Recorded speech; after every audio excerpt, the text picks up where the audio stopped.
You think you're showing authority with your words, but your body is acting like a traitorous witness, exposing all your fears. In this video, I'm going to expose a truth that I personally paid a heavy price for over the years. You are walking, sitting, and looking at your partner with the body language of a loser. I've experienced how a single extra blink or a subtle hand tremor can annihilate your entire aura of power in a second. I learned that true charisma comes from authoritative stillness, not from nervous fidgeting that reeks of a desperate need for approval. If you don't know how to turn your physical presence into an impenetrable fortress, your partner has already signed your defeat before you even open your mouth. It's time to learn how to dominate the room using nothing but your silence and your gaze. Step into the unseen. Welcome to the ultimate masterclass in decoding the female mind. Betrayal of the body. How your movements are screaming. Your weakness and begging. The body never lies. Introduction to Nonverbal Communication. Hello everyone, and welcome to Season 2, Episode 9 of our comprehensive relationship series.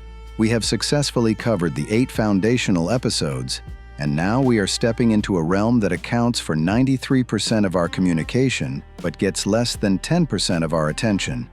Body language. I am sure you have experienced this moment many times. You ask your partner, "What's wrong?"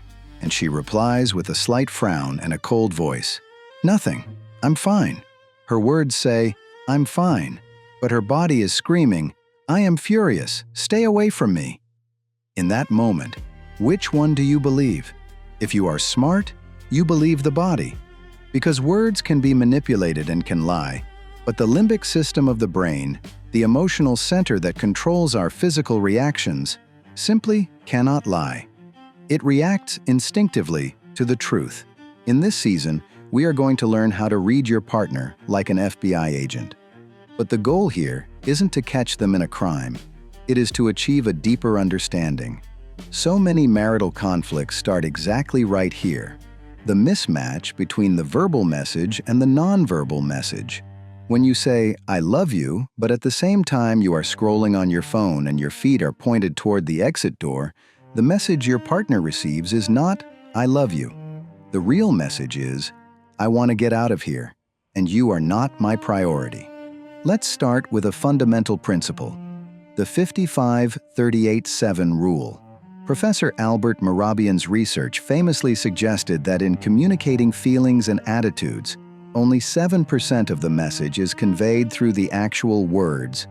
38% is conveyed through tone of voice, pitch, speed, pauses, and the remaining 55% is entirely body language, facial expressions, gestures, posture. So, if you focus 100% of your energy on choosing the perfect poetic words, but your body language is cold, closed off, or aggressive, you have effectively lost 93% of the game before you even started. One of the biggest problems men face in relationships is that they spot the warning signs too late. Usually, before your partner explodes and starts yelling, she has already sent out hundreds of nonverbal distress signals. Maybe she compressed her lips, a sign of stress. Maybe she touched her neck, a self-soothing behavior. Or maybe she broke eye contact, a sign of withdrawal. If you can spot these signs in the early stages and say, "Honey, I sense that something is bothering you," you can prevent World War III. But if you ignore them, those tiny signals accumulate and turn into a hurricane. In these 5 parts, we are going to scan the entire body. We will start with the eyes, move down to the hands and feet, and learn how to use body language to generate sexual and emotional attraction. Yes, you can increase your attractiveness tenfold in your partner's eyes just by changing how you stand and look at her. Body language isn't just for fighting. It is the most powerful tool for seduction and intimacy. Stay with me, because in the next part, we will uncover the secrets hidden in the face.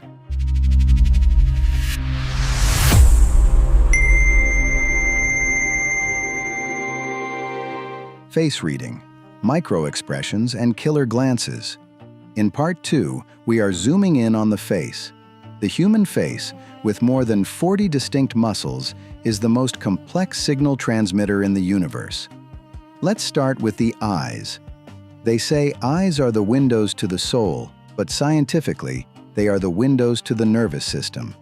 When your partner is genuinely interested in something or someone, whether it's you or a beautiful dress, their pupils will dilate, get bigger, automatically. This is an uncontrollable physiological reaction. Conversely, when they see something they hate or fear, the pupils constrict like pinheads.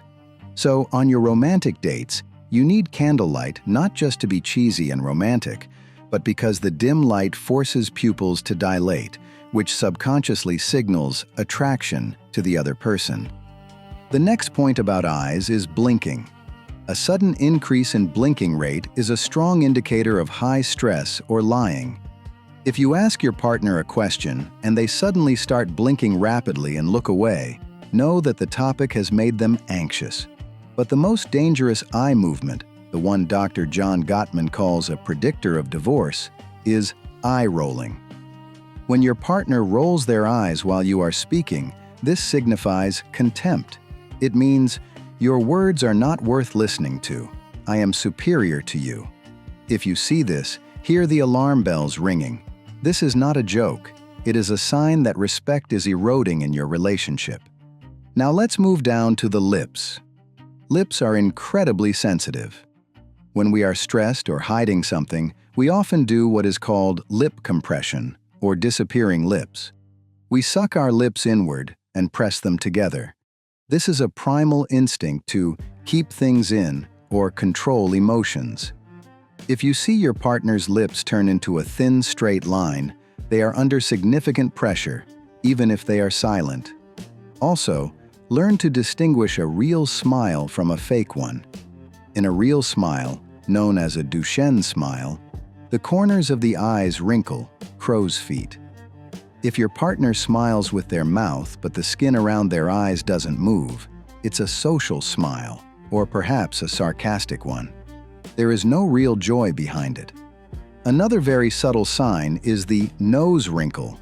When someone feels disgust or aversion, they unconsciously pull their nose up slightly, like they smell something bad. If you make a suggestion, for example, for sex or a weekend activity, and you see your partner's nose wrinkle for a split second, even if they say, okay, know that deep down they are not willing and they feel a sense of repulsion towards the idea. Learning these micro-expressions gives you the power of mind reading. You will understand when to shut up, when to push forward, and when to just offer a hug. In part 3, we will step away from the face and see what stories the hands and legs are telling. Stories that might never be spoken aloud.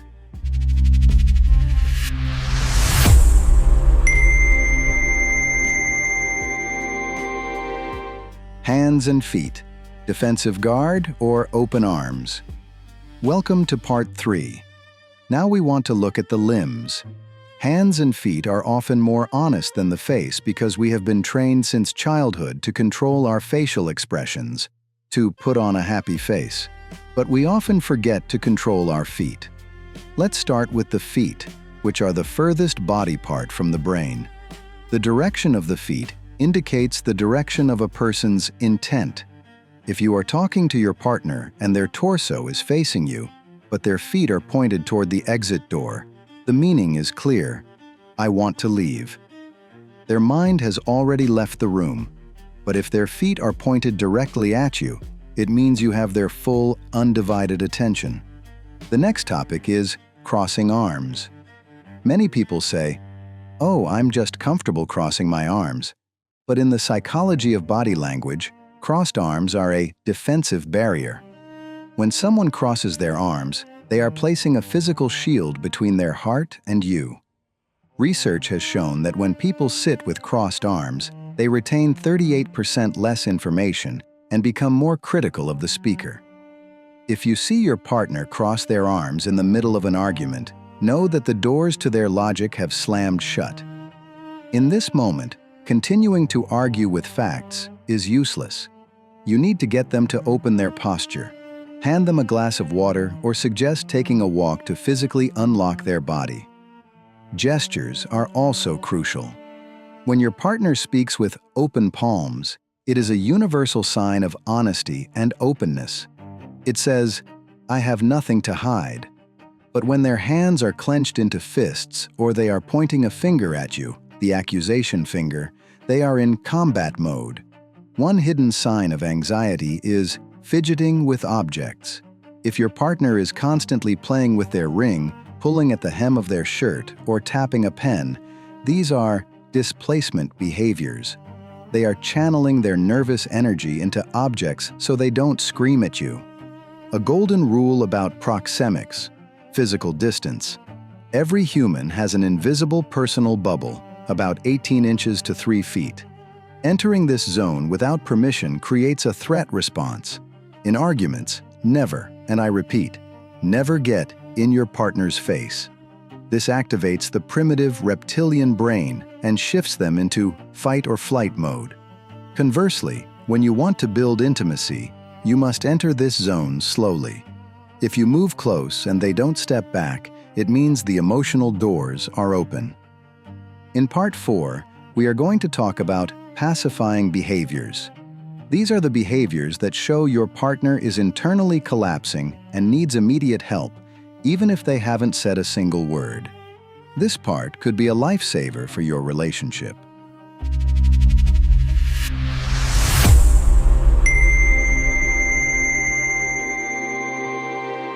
Silent screams, detecting anxiety and self-soothing behaviors. In this part, we are going to discuss a critical concept called pacifying behaviors, or self-soothing actions.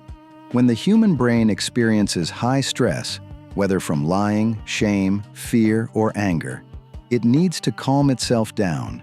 Just as our mothers stroked us to calm us when we were babies, as adults, our brain commands our body to touch yourself to calm down. Seeing these signs means your partner is in code red status. The most common pacifying behavior is neck touching. The area under the skin of the neck is rich in nerve endings, and massaging it lowers the heart rate.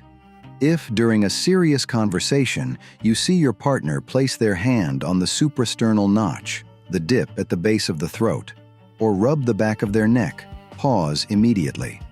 They are overwhelmed. Pressing them further in this moment will only lead to an explosion or a lie. Another behavior is leg cleansing, or rubbing the thighs. When hands are wiped down the thighs, as if drying sweaty palms, it is a major sign of stress and a desire to escape the situation. In men, adjusting a tie or shirt collar, and in women, playing with a necklace or twirling a strand of hair, serves the exact same function. It translates to, "I feel insecure right now." Another vital sign is eye blocking. When your partner closes their eyes for a split second longer than a normal blink or covers their eyes with their hand, the brain is trying to block out the unpleasant image, which might be you, to get a moment of relief. Now the question is, what do we do when we see these signs? The worst thing to do is to say, "Why are you so anxious? Are you lying?" That is an attack. The best approach is state change. Lower your voice tone. Step back a little to give them space. Suggest a short break. "Honey, I feel like this conversation is getting heavy. Do you want me to pour some tea before we continue?" By doing this, you signal to their nervous system, "I am not the enemy. I have recognized your distress." Detecting these signs is also vital in sexual intimacy. If your partner's body is tense during intimacy, shoulders raised toward ears, hands clenched, it means they are not comfortable and not enjoying it, even if they stay silent. Body language in the bedroom is the loudest voice of truth. Ignoring these signals can turn sex into a painful duty for them. You must be observant enough to stop at the first sign of tension and make the space safe again. In the final part, we will learn advanced techniques like mirroring, how to use body language to capture someone's heart.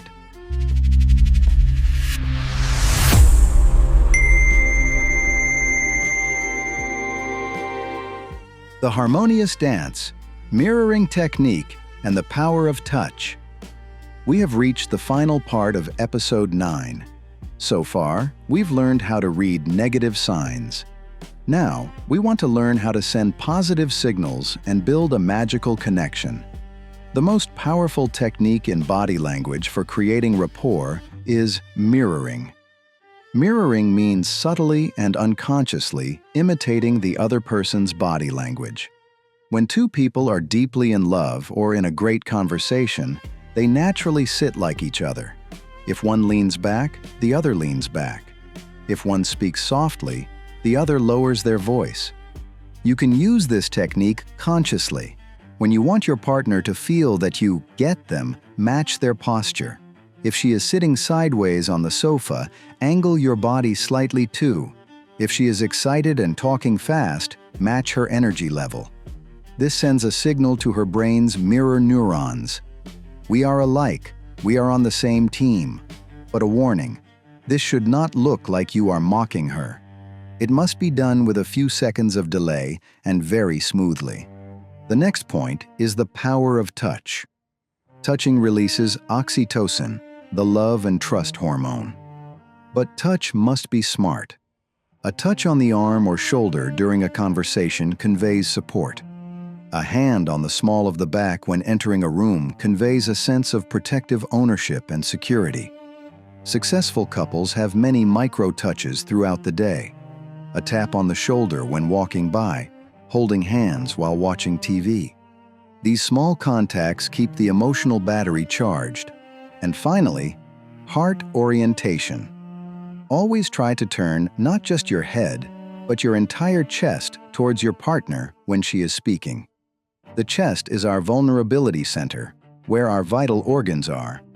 When we point it at someone, we are saying, "I trust you, and you have my full attention."